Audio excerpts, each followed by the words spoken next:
आम्ही पुन्हा उड्डाण करू, आम्हाला अंतराळातून परत आणल्याबद्दल स्पेस एक्सचे आभार. सुनीता विल्यम्सने पहिल्या पीसीमध्ये दाखवला प्रचंड उत्साह.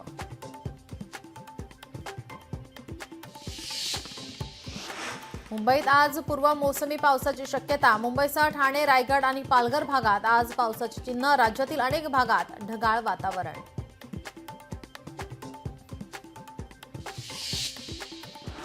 पश्चिम रेल्वेची 24,903 फेरीवाल्यांवर कारवाई. 1.5 कोटींचा दंड केला वसूल. फेरीवाल्यांवर रेल्वे अधिनियमानुसार कारवाई.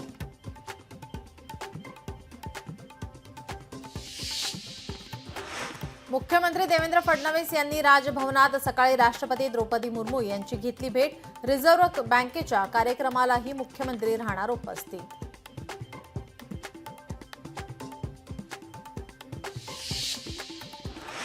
पाऊस पडण्याच्या भीतीने आंबा व्यावसायिक चिंतेत. गेल्या 3 दिवसांपासून ढगाळ वातावरण. आंबा पिकाचे नुकसान होण्याची व्यावसायिकांना भीती.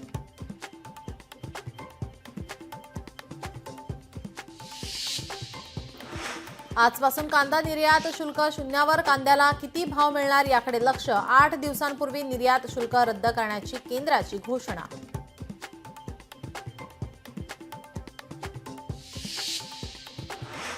कोल्हापुरात गुंतवणूकदारांची फसवणूक करणाऱ्या एएस एजंटची 60 लाखांची आलिशान कार जप्त.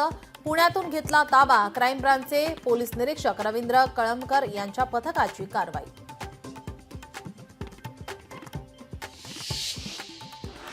सरपंच संतोष देशमुखांना अत्याचाराच्या गुन्ह्यात अडकवण्याचा होता प्लॅन. गोपनीय साक्षीदाराच्या जबाबातून धक्कादायक माहिती समोर.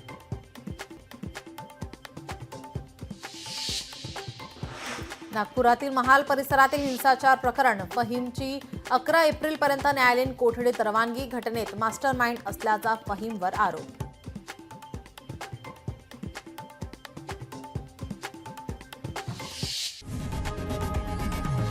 लोकशाही मराठी ऐका, पहा, जागरूक रहा.